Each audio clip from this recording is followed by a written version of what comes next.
Okay, this game that I want to show now is one of my own games that I played at the website letsplaychess.com, and I want to show it because it illustrates very nice how to exploit weaknesses, weak squares.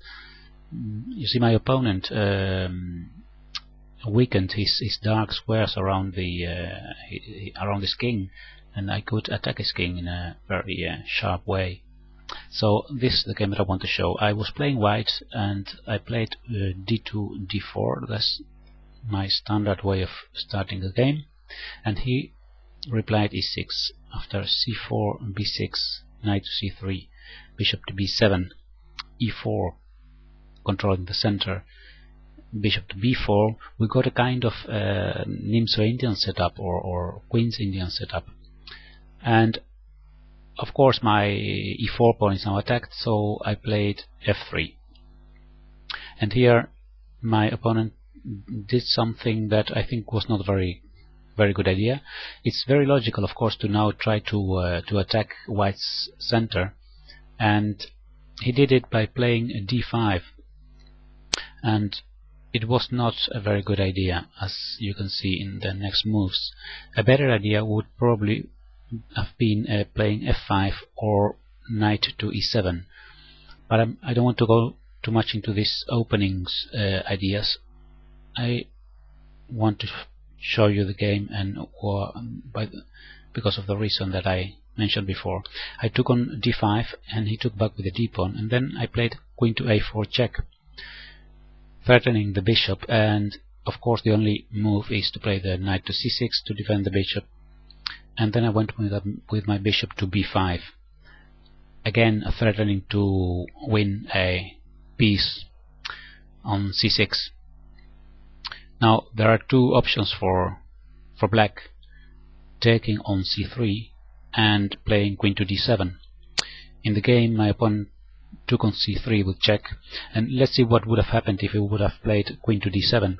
In that case I can take on d5, and if he then takes on c3, I take back, and even if he takes on d5 with the queen, I can still play c4, and after c4 follows d5, winning a piece. So that would not be a solution for him. So what happened in the game was that in this position he played bishop takes c3 check. Of course I took back, and then he played his knight to e7. I developed my knight to e2, and he castled. And at this position I realized that, well, because the black king now has castled, there is no reason anymore for my bishop to be on b5, and I played it to d3. The idea is to already aim towards the king side.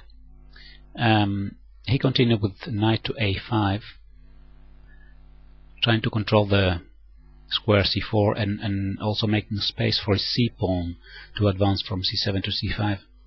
I castled and he played c5, and now I continue with my plan. I played e5, and you can see that this beautiful bishop on d3 is aiming towards h7.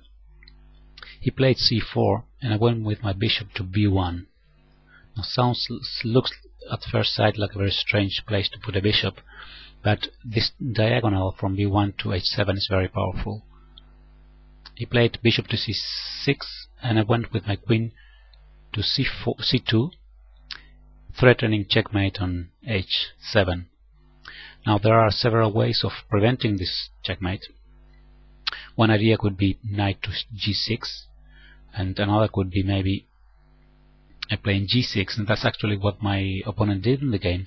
And this is why I wanted to make this video, is because by moving g6, the squares around the king, so the squares f6, g7 and h6, become very weak, especially because I have a dark squared bishop, and black misses his dark square bishop, so it's very vulnerable now, his king position.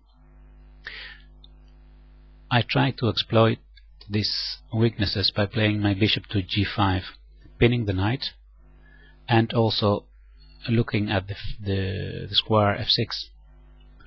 He went to d7 to unpin the knight, and I played bishop to f6. Now he realizes that his knight on a5 is doing nothing, so he tries to move it towards the part of the board where the action is happening, to the king side. And now I played my queen to d2 with the idea of going to h6 and threaten mate on g7. He played knight to d8, and that knight is going to e6, a place where he can defend this weak square g7. But he's not on time. You'll see queen h6, knight goes to e6, and now I play my knight to f4, threatening to exchange the knight on e6 and then giving mate on g7. He played his knight to f5. He attacks my queen, and also this the queen now is indirectly defending g7, because if I would take now on e6 and he would retake with the f-pawn, then the queen would guard square g7. So that's the idea. I took on f5, and after he took back, like I mentioned, I did not take here because then he can defend this square. So what I did was I played my knight to h5, and after bishop a4 I played bishop to g7 with a double threat. Bishop takes the rook on f8 and the fatal threat knight to f6, checkmate. So in this position my opponent resigned. So to show the most important moment again, is actually this position where I'm threatening to checkmate on h7, and then my opponent decides to play g6, and that weakens his dark squares around the king. A better idea would have been probably to play the knight to g6, like that. Now still then white has a nice position, but it's not as terrible as in the game, because after knight g6 still the pawn structure around the king is intact, so it's more difficult to attack it. But after g6 the game went really fast, in the sense that it was very easy for white to make a plan on how attack this weakened king position. And that's the last move. Alright, I hope you like this example, and see you next time.